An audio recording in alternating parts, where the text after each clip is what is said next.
नमस्कार, मैं हूं सौम्या और आप देख रहे हैं टॉप न्यूज़ छत्तीसगढ़। चलते हैं खबरों की ओर। 25 जुलाई को सुपेला के अंसारी बिरयानी में रिफाइनरी का काम करने वाले युवक के साथ हुए उठाईगिरी की गुत्थी दुर्ग पुलिस ने सुलझा ली है।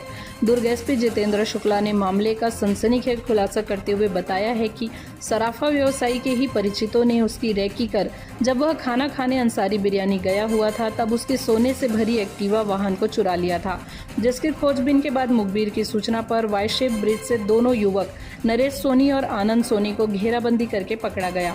दोनों युवकों की निशानदेही पर 50 लाख रुपए की कीमत का 740 ग्राम सोना, चोरी हुई एक्टिवा वाहन समेत घटना में इस्तेमाल किया हुआ मोटरसाइकिल भी बरामद कर लिया गया है।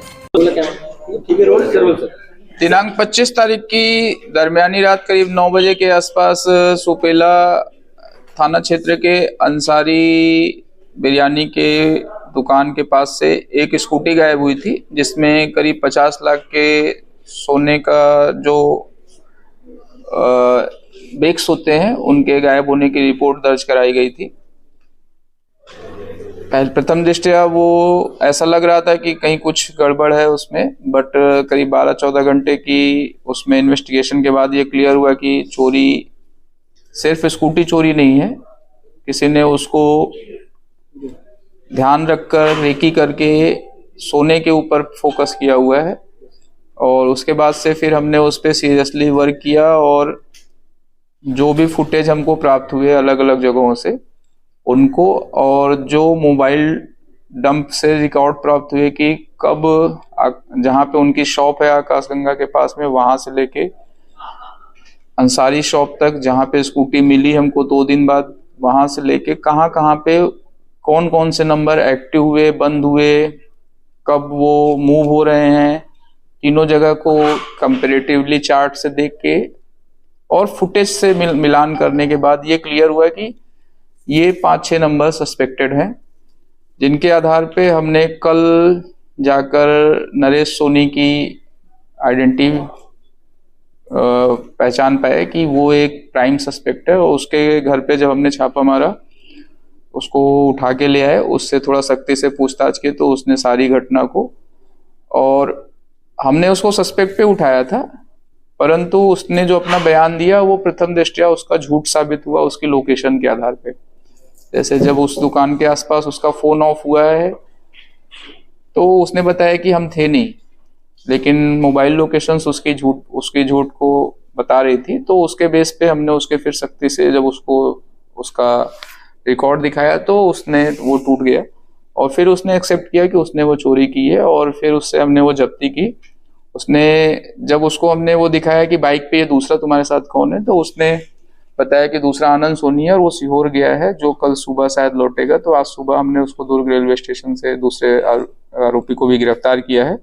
और इस पूरे प्रकरण में जितना भी मशरूका चोरी हुआ था उसको पूरा जब्त किया है और प्रॉपर वैधानिक कार्यवाही, लीगल एक्शन इस पे जारी है। और जो भी इस पे और भी एविडेंस थे हमने उसमें कोशिश की है कि प्रॉपर उनका जब्ती हो सके और वो मिल जाए। सबूत मिटाने का इनके द्वारा प्रयास भी किया गया था, तो उन सब धाराओं में इनके खिलाफ लीगल कार्रवाई की जाए। सर कारण क्या बताया ये सब करने का? कारण जो पूछताछ में अभी सामने आया है, आप लोगों ने भी पूछा, उसमें इनका बोलना है कि मार्केट में इनका व्यापार अच्छा नहीं चल रहा था। ये सब भी गोल्ड सोने के ही काम करते हैं और इनके ऊपर करीब 30-35-40 लाख की देनदारी यहाँ चल रही हैं। सभी भारी कर्ज में डूबे हुए हैं। उसको देखते हुए चूंकि जस्ट बगल की शॉप थी, उसकी दुकान पे इन्होंने रेगुलर नजर रखी, उस लड़के की मूवमेंट पे नजर रखी और जितना वो गोल्ड लेके निकलता है उस पे नजर रखी। साथ ही साथ उसके स्कूटी की जो चाबी भी मिसिंग हुई थी उसको भी इसने मिसप्लेस करके छुपाया ताकि उससे उसको चोरी में मदद मिली। और तो टोटल एक प्लान्ड वे में इसने मतलब इस चोरी को अंजाम दिया है और पूरा उसमें सफलता तो जरूर मिली, बट चूंकि ज़्यादा एक्सपर्ट नहीं थे तो बहुत सारी गलतियां इन्होंने की, जिससे लीड मिली पुलिस को और पुलिस पकड़ने में इनको सफल हुई। जो पीड़ित ज्वेलर्स उसके पास जो संबंधित दस्तावेज सोने के हैं हाँ, उन्होंने दस्तावेज प्रस्तुत किए हुए हैं। उन्होंने सेकेंड डे ही सारे दस्तावेज पूरे डॉक्यूमेंट के साथ करीब 48 या 49 लाख के आसपास के दस्तावेज उन्होंने रिकॉर्ड प्रस्तुत किया है और प्रॉपर 1 नंबर में ही पैसा है। तो ये था अब तक का खबरों का सिलसिला। आप बने रहिए हमारे साथ टॉप न्यूज़ छत्तीसगढ़ पर।